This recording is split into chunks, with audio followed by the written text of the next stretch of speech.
Ethan leans in close to the screen, eyes tired, but still careful. He copies the wallet address, checks the first 4 characters, then the last 4 like he always does. It matches. His heart slows down. He hits approve.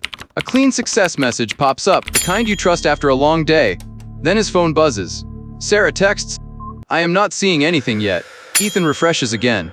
The transaction is confirmed, but the receiver is not her. His hands go cold. His stomach tightens. He blames himself first. Maybe I rushed.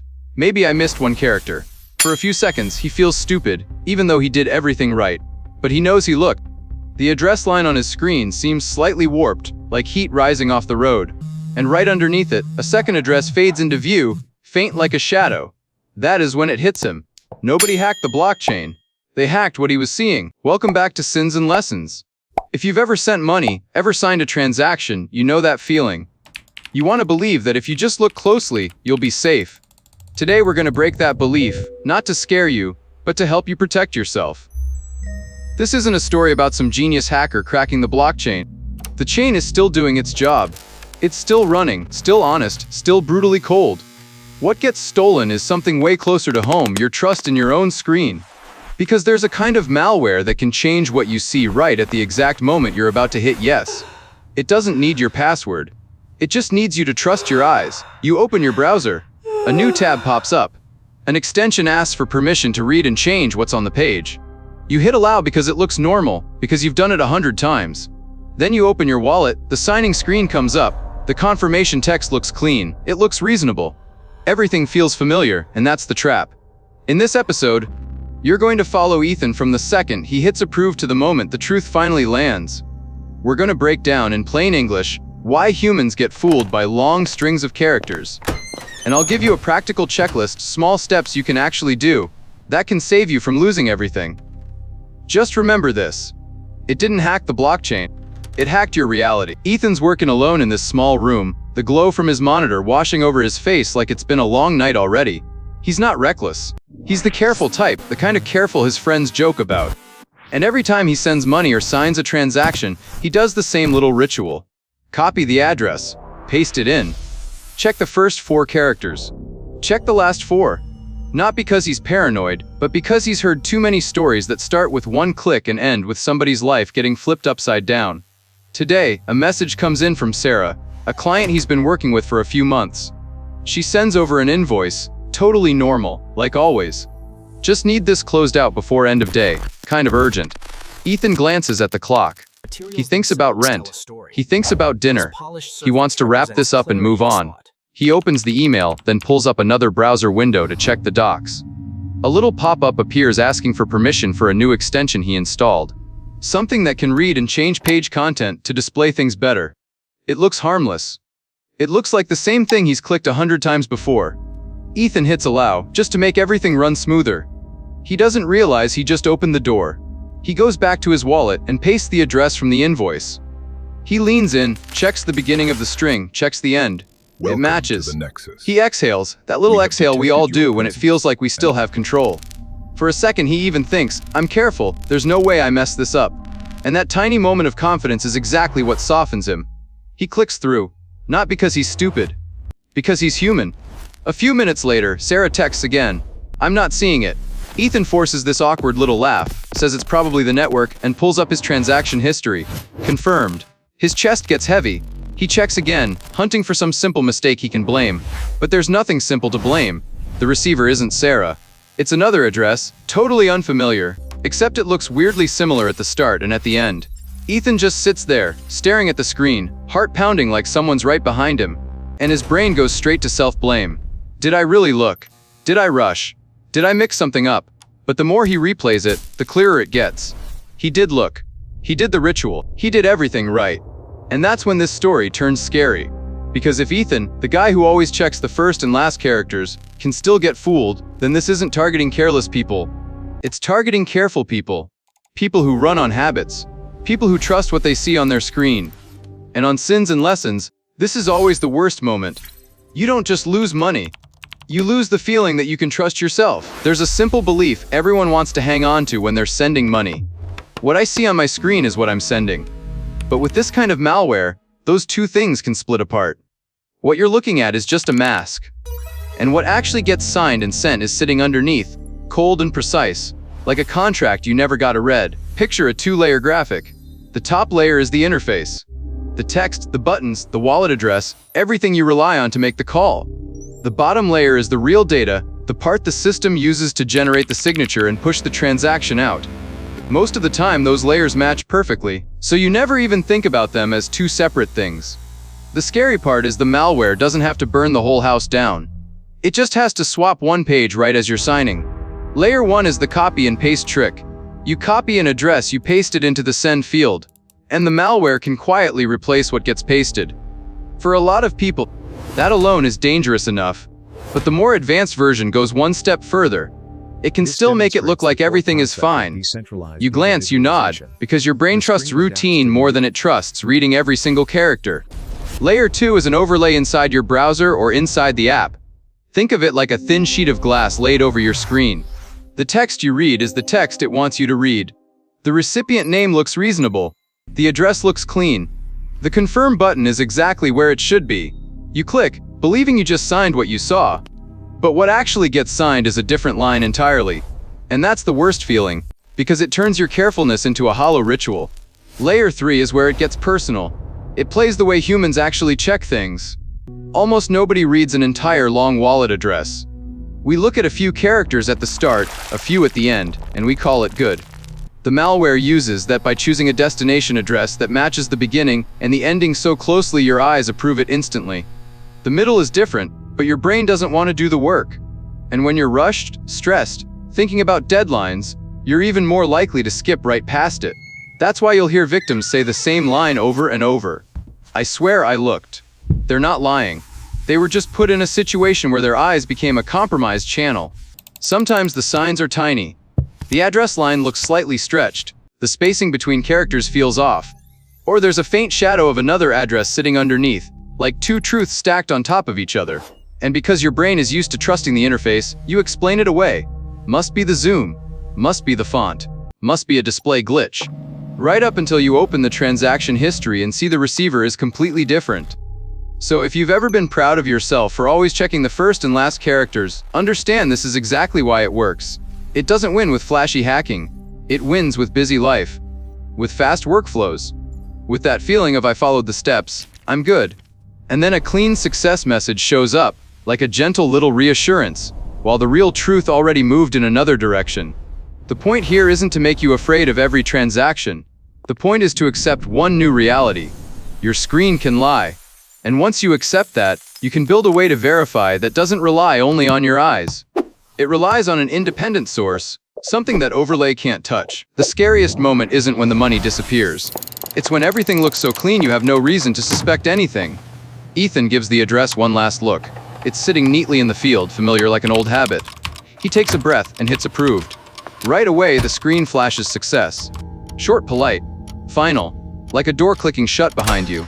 No error, no warning, nothing that says someone just reached in and touched his decision. Ethan exhales, that wave of relief you only get when you truly believe you just did something important the right way. Then his phone buzzes. Sarah's message pops up. Still nothing.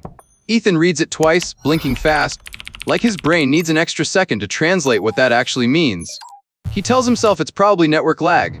Maybe the system's just catching up. He refreshes. He refreshes again.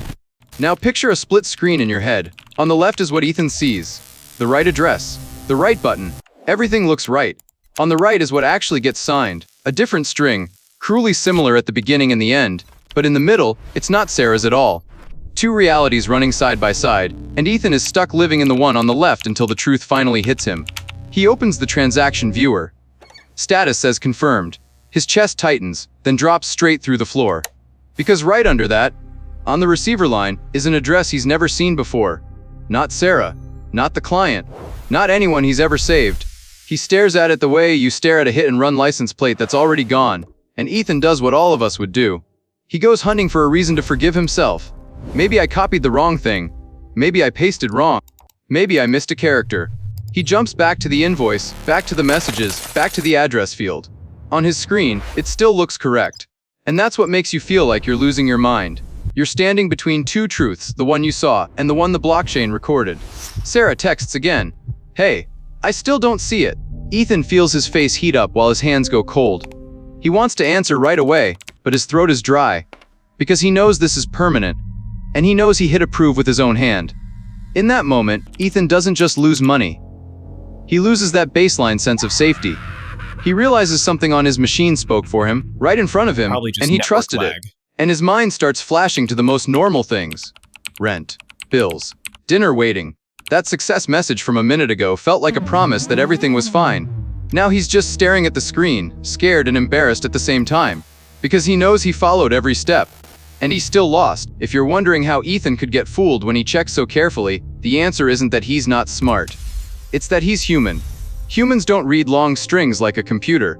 We don't process every character one by one. We spot patterns. We recognize shapes, rhythm, familiarity. You see the first few characters match, the last few match, and your brain quietly closes the loop on the rest. It's the same reason you can read a sentence even when a few letters are covered up. This malware understands that. It doesn't force you to make an obvious mistake.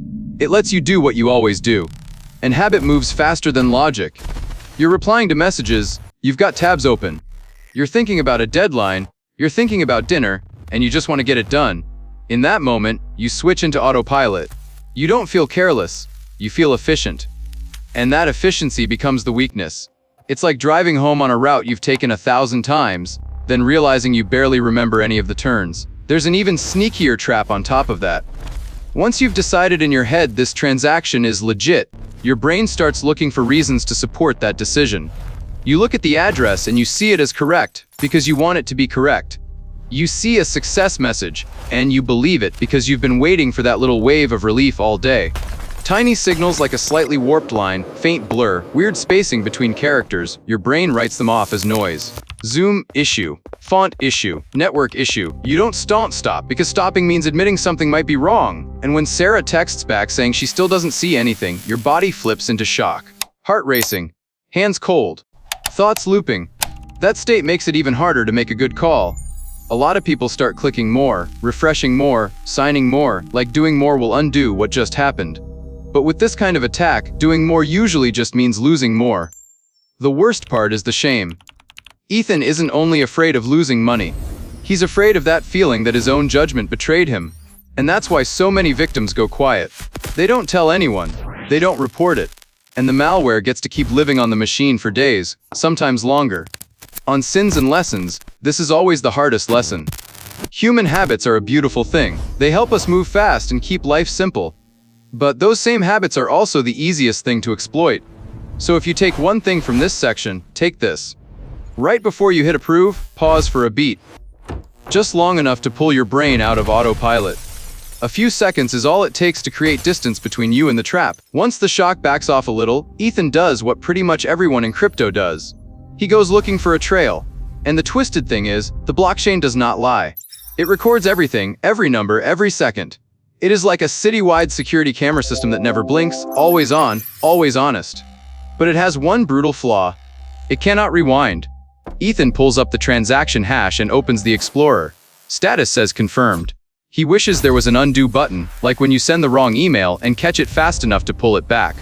But there is no undo here. On his screen, his money is sitting right there as a fresh footprint, leading straight to an address he has never seen. He clicks the receiving address. It is not empty. It has been here before. It has received other transfers like a funnel. And when he follows the next steps, he starts seeing a pattern. The money does not just sit still. It gets gathered, split up, then gathered again, like water cutting through side streets, so it is harder to watch in one place for too long. On the flowchart, it looks like bright dots connecting and scattering, moving faster than a panicking human brain can keep up with. But here is the truth I do not want you to lie to yourself about. Seeing where the money went does not mean you will get it back. Traceable does not mean retrievable. The chain can tell you where it went. It cannot tell you who is holding it.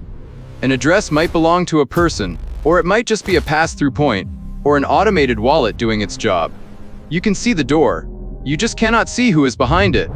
And time makes everything harder. The longer you wait, the more hops it takes, the more it blends into the crowd of normal activity. And once it touches places where it can be cashed out, recovery becomes a race. It depends on speed, on proof, and on whether other parties cooperate. A lot of platforms will say something ice cold. The transaction was signed from your device, so it is valid. And for them, that is the end of the conversation. Ethan sits there watching arrows bounce around on the screen. It feels like watching a car disappear into rush hour traffic. You know the direction it went, but you cannot run fast enough to catch it. And that is why this investigation matters. Not to feed false hope, but to show you the limits, and to push you toward the most important move. Stop. Isolate the device. Protect what is left. Because in cases like this, the biggest danger is not only what you already lost. It is the panic.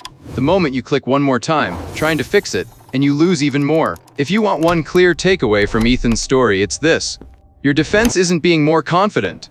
Your defense is independent verification, using something other than the screen that might be lying to you. Money can disappear in a second, but the self-blame can stick with you for months. 1. Verify on an independent device. If you use a hardware wallet, read the address and the transaction details on the hardware wallet screen itself.